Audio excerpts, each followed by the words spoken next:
मैं आपको बार बार क्यों बोल रही हूँ कि अच्छे कर्म करो, किसी को जलो मत, सुख से जियो, खुद सुख से जियो,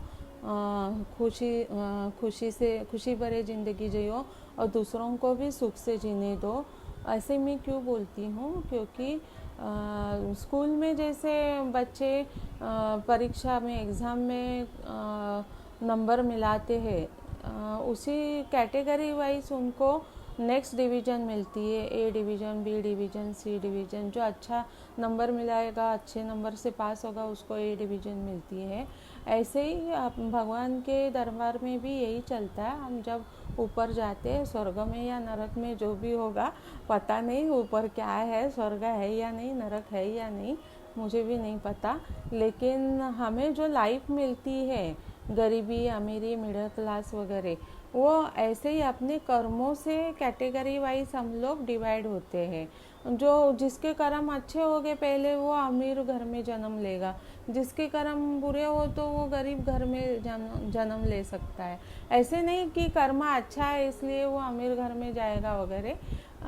कुछ तो रीज़न होगा, इसलिए भगवान उसको अमीर घर में देता है या गरीब घर में देता है। कुछ तो उसके लाइफ की स्टोरी रहती है। इसलिए फिर भी आप अपना कर्मा खराब मत करो, अपना कर्मा अच्छा रखो। आपको अच्छी ज़िंदगी आगे की, अपने मृत्यु के बाद अगला जन्म आपको अच्छा चाहिए, तो कर्मा अच्छा रखो, किसी के साथ बुरा काम मत करो। और ये शरीर हम लोग क्या है अभी, ये आत्मा अपनी निरंतर अनंत रहती है। अगर ये शरीर का त्याग हो गया, ये शरीर मिट गया, तो आपको आप दूसरे शरीर में जाओगे, आपको दूसरा जन्म मिलेगा, दूसरा नया शरीर मिलेगा आप दूसरे जन्म में। लेकिन आत्मा तो वही रहती है अपनी। शरीर मृत्यु के बाद हमें भगवान दूसरा शरीर देता है, लेकिन आत्मा तो अपनी यही रहती है। तो आत्मा मतलब हम बुरे काम करते हो तो दूसरे शरीर में जाके भी आत्मा तो ऐसे सेम ही है ना, तो उधर दूसरे शरीर में जाके भी बुरा काम करेगी।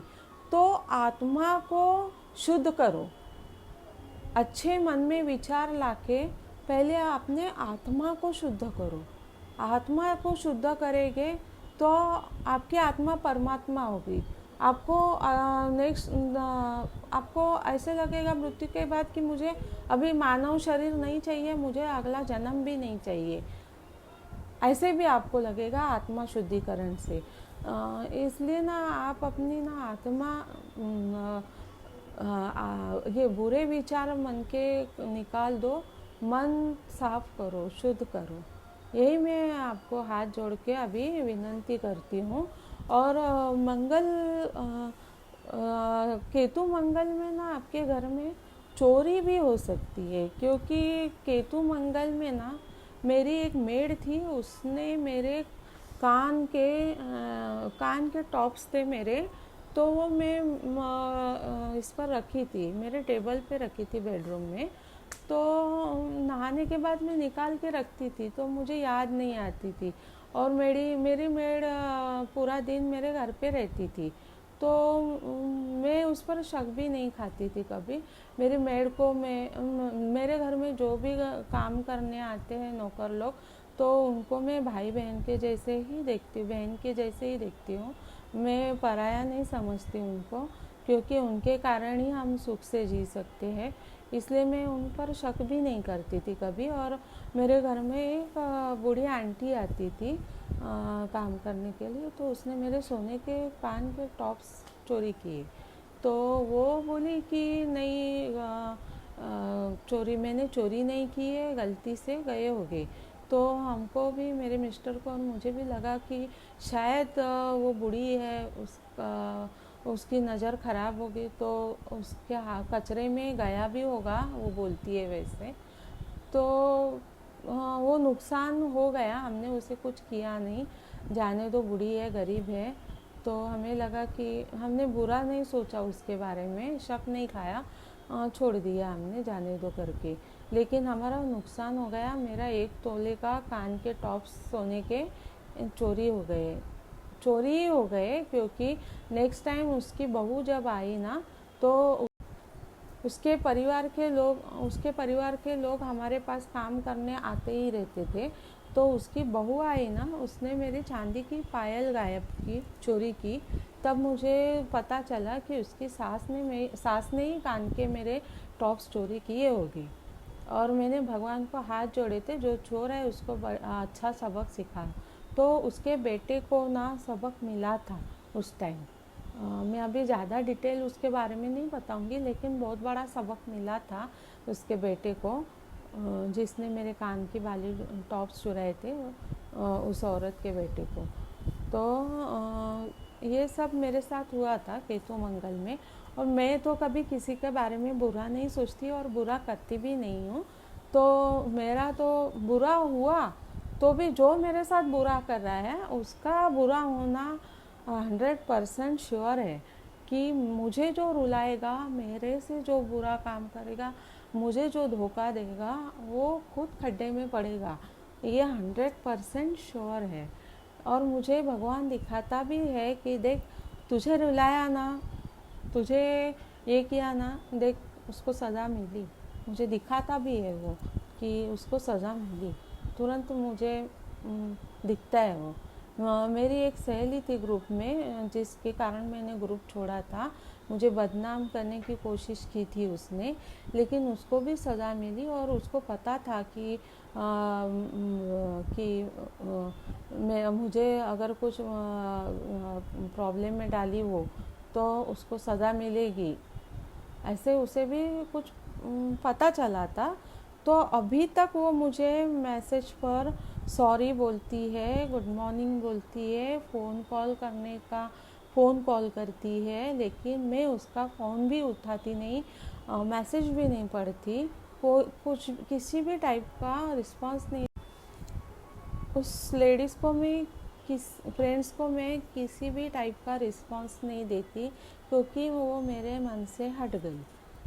मेरा एक स्वभाव है कि मैं 3 चांस देती हूँ किसी को भी। अगर मेरे नज़र से कोई उतर गया तो फाइनली अगर वो व्यक्ति मर गई तो भी मैं देखूँगी नहीं। इतनी ज़िद्दी हूँ, मेरे नज़र से कोई उतरना नहीं चाहिए। फिर मैं आगे, अभी मेरे केतु महादशा में जितने भी फ्रेंड्स ने मुझे हर्ट किया बिना मतलब का, तो वो अभी शुक्र महादशा में मेरे साथ बात करने आए, मेरे से बोलने आए, फिर भी मैं नहीं जाऊंगी उनके पास। इतनी मैं ज़िद्दी हूँ कि मैं उनका मुंह भी नहीं देखूंगी। इतनी ज़िद्दी हूँ मैं कि नहीं, एक बार मेरे मन से उतरे ना तो मैं उधर नहीं जाती, उनके साथ नहीं जाती। वो भला वो कोई भी हो, मेरे मन से नहीं उतरना चाहिए कोई भी। और वैसे तो मैं आपके साथ जब आपको ये सब केतु के बारे में बताती हूँ तो आपको लगता होगा कि मैं गंभीर हूँ, लेकिन मैं गंभीर स्वभाव की नहीं हूँ। मुझे 8 साल में मैंने जो केतु में जो भोगा है वो मैं याद कर करके आपको बताती हूँ, इसलिए आपको मैं गंभीर लगती होगी। और मुझे वो सब याद करना पड़ता है वो पल, और याद करते करते मुझे दुख भी होता है कभी कभी, वो पल याद आती है तब। लेकिन मैं गंभीर स्वभाव की नहीं हूँ, मैं जोकिंग टाइप की हूँ, बहुत शरारती हूँ। और ऐसे तो नटखट कन्हैया जैसे ही हूँ मैं। मुझे बॉयज़ के जैसे रहना पसंद है, मैं बहुत नटखट हूँ, बहुत जोकिंग हूँ। लेकिन ना अभी मैं यहाँ जो सोसाइटी में आई हूँ ना, तो मैं ना अगर वो लोग मेरा वीडियो देखते होंगे ना तो सोचते होंगे कि ये तो नॉटी है, ऐसा हमको तो नहीं लगता, ये तो बात भी नहीं करती है, ज़्यादा किसी के साथ मिक्सअप भी नहीं रहती है। तो क्या है, मैं केतु की महादशा में ना अवॉइड कर रही हूँ, मैं किसी से बात नहीं करती, किसी से बोलती भी नहीं हूँ। बुध महादशा में कॉलेज में जो फ्रेंड्स थे उनको पता है कि मैं कितनी शरारती थी, कितनी नटखट थी, लेकिन प्यार से रहती थी, मतलब किसी को रुलाती नहीं थी मैं। और मुझे मोर पंख बहुत पसंद है। मेरे घर में आप कहीं भी देखोगे ना तो मोर पंख दिखेंगे। मुझे मोर पंख बहुत पसंद है। मेरे बेडरूम में, यहाँ वहाँ, हॉल में, जहाँ जाओ वहाँ मेरे पास मोर पंख रहते हैं। बचपन से मुझे आदत है मोर पंख रखने की। मेरे किताबों में, नोटबुक में भी मोर पंख रहते थे। और मोर पंख रखना भी एक शुभ होता है। अपने कुछ बोलते हैं ना, अपने यहाँ मतलब कुछ बुरी छाया हो गई अपने आसपास वगैरह, तो मोर पंख से ना वो बुरी छाया निकलती है। और मोर पंख से ना अपना घर में भी एक शुभ परिणाम दिखते हैं और अच्छा एहसास होता है, क्योंकि कृष्ण को भी मोर पंख बहुत पसंद है। ये तो आपको भी पता है। तो मोर पंख आप भी घर में रखा करो, क्योंकि आप जो निगेटिविटी होती है घर में वो दूर होती है, और आपके अंदर भी जो निगेटिविटी होती है वो दूर होती है। छोटे बच्चे आपके घर में हो, परेशान हो या ज़िद्दी हो, तो उनके सर पर से भी मोर पंख झाड़े तो उनके अंदर की भी निगेटिविटी जा सकती है।